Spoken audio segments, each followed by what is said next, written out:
राम राम भैया। ये दुनिया कितनी समझदार है। काहे के जाके पास लक्ष्मी है। लक्ष्मी मतलब धन दौलत, बड़ो आदमी है। और जाके पास नहीं है भाई छोटा आदमी, यानी एक गरीब एक अमीर।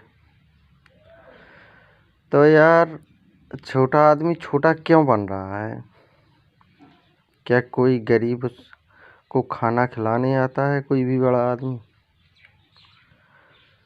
क्या कोई भी गरीब आदमी यदि भूखा है या वो दिव्यांग है तो क्या कोई अमीर आदमी उसको अपना हिस्सा देता है या खाना देता है? अगर देता भी है तो 1 दिन 2 दिन 4 दिन 1 साल 2 साल, जीवन भर का ठेका कोई नहीं लेता। तो ये बात तो गलत है कि कोई आदमी अमीर है या हम गरीब हैं तो हम मर जाएं, हम क्या करें, हमारे लिए ये होना चाहिए वो होना चाहिए। ये कुछ नहीं है। आदमी अमीर भी अपने मन से है और गरीब भी अपने मन से है। जैसे रावण के पास सोने की लंका थी तो क्या वो पूरी लंका का सोना जेब में लेकर चलता था? हमारे पास ये बेड है, ये हमारा सोने का बेड है। ये हमारे पास ये मकान है, ये सोने के बने हुए हैं। हम खुद सोने के गद्दे पे लेटे हुए हैं। हम बहुत अमीर हैं, संसार में सबसे ज़्यादा अमीर हैं। अपना काम करते हैं, अपनी 2 वक्त की रोटी खाते हैं। ना हम गरीब हैं, ना कुचले हैं और ना ही हम छोटे हैं। समझते हो? फिर भी इंसान, हम गरीब हैं, हम गरीब हैं। किस चीज़ से गरीब हो आप? किसी भी अमीर के पास 2 आँखें हैं, तुम्हारे पास है। किस भी अमीर के पास जो शरीर में पार्ट होते हैं वो सारे तुम्हारे पास हैं। और हर तरह की क्रिएटिविटी आपके पास अमीर से ज़्यादा है, फिर भी आप गरीब क्यों? अरे भाई कोई अमीर अगर लंगड़ा भी होगा तो भी उससे लोग कहेंगे कि हम छोटे हैं वो बड़े हैं। वो कैसे बड़े हैं भैया? ज़रा सोचें और इज्जत की ज़िंदगी जिएं, ना कि गरीब अमीर बड़े छोटे के चक्कर में किसी के पीछे चापलूसी करते फिरें। ये सिस्टम इंसानों में होता है, same to same system caste में है। Caste, variety. धर्म पे आ जाइए आप। धर्म से कोई मतलब नहीं है कि कोई क्या किस धर्म को मानता है, कोई मुसलमान, कोई हिंदू, कोई ईसाई, फलाना ढकाना। उससे क्या होता है भाई? कुदरत ने ज़िंदगी दी है आपको, जिसका सदुपयोग करें। अरे भैया कुछ नहीं कर सकते तो अपनी 2 वक्त की रोटी निकालें, उसके बाद आराम से रहें। ईश्वर का भजन, ईश्वर के भजन का मतलब ये होता है कि मतलब किसी भी अन्य जीव को कष्ट ना पहुंचाना। ठीक है?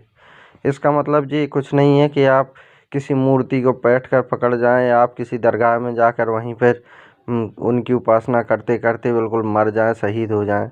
ये कि इसका कोई मतलब नहीं है। मतलब यही है कि आप किसी भी जीव को कष्ट ना पहुंचाएं। और अगर आप ये नहीं मानते हैं तो आपको कष्ट होगा ही होगा। कुदरत का नियम है, अगर आप कुछ भी गलत काम करते हो तो जैसे आप न्यूटन का नियम भी मान लो। न्यूटन ने नियम दिया कि ऊर्जा को ना तो ख़त्म किया जा सकता है और ना ही पैदा किया जा सकता है, इसमें रूप परिवर्तित किया जा सकता है। अब जैसे चलो भैया, अगर आपने किसी एक जीव को मारा या हत्या की आपने, चाहे भले ही वो चींटी हो, तो उस चींटी को भी कभी ना कभी मौका मिलना चाहिए जो कि तुम्हारे साथ वो कर सके जो आपने उसके साथ किया है। अरे हम जिस धर्म जाति से आते हैं उसमें तो सबको समानता का अधिकार है। फिर लोग क्यों मनुस्मृति जैसे और नीच कुचले गए फलान ढकान उल्टी सीधी बातें करते हैं, दलित दलित बनाते हैं? दलित कौन है भैया? दलित का मतलब वो है जो कि कुचला हुआ है। अब समाज में कौन कुचला हुआ है? हिंदू धर्म तो सबको बराबर की वो देता है, सम्मान देता है, चाहे वो किसी भी काम को करता हो। फिर भी लोग नहीं समझते, हम गरीब हैं, हम दलित हैं, हम फलाने हैं, हम ढकाने हैं, इस पे मरा जा रहा है। जबकि मैं समझता हूँ कि मैं बहुत अमीर आदमी हूँ, मेरा महल भी लंका है की तरह सोने का है, मेरे पास ये संसार के सारे लोग अपने हैं, बहुत प्रॉपर्टी है अपने पास। अब क्या कोई राजा हल जोतने जाता है? नहीं जाता ना। तो जितने लोग हैं वे सब हल जोत रहे, कमा रहे, खा रहे, और अपन राजा बने पड़े हैं, आराम से 2 रोटी खाना मिल रहा है 2 टाइम का, और आराम से चैन से कट रही है, कुआं में गिरे दुनियादारी संसार। फिर भी आदमी फालतू का बवाल कर रहा है। अब आजा भैया, सरकारी नौकरी, प्राइवेट नौकरी, फलानो ढकानो। भैया जी बताओ कि अभी हिंदुस्तान में 1 अरब से 1.5 अरब से के आसपास वो जनसंख्या हो रही। अब भैया जो बताओ कि सबरे आदमी अगर नौकरी करने चले जाएंगे तो जिनको पेट कौन पालेगा? पेट कौन भरेगा आदमियों के? अरे वैसे तो हर इंसान को चाहिए सुकून। अगर सुकून है आपके मन में तो वही सबसे बड़ी धन दौलत है। अगर सुकून नहीं है तो वो कुछ नहीं है। समझ में आई? जैसे कि मान लो जी भक्त हो गए, वैरागी हो गए, उसमें कोई भगवान की, ईश्वर की प्राप्ति नहीं है, उनकी आत्मा में सुकून है। उसी आत्मा के सुकून के चक्कर में वो वैरागी हैं, अपना जीवन न्यौछावर कर दिया। कोई भगवान कृष्ण के लिए, कोई साईं है, कोई फकीर है, कोई बाबा है, कोई बैरागी है, कुछ देश हित के लिए जुड़े हुए हैं। समझ रहे? तो सुकून मिलना चाहिए इंसान को, और सुकून आज से पहले भी था और अब भी है और आगे भी रहेगा।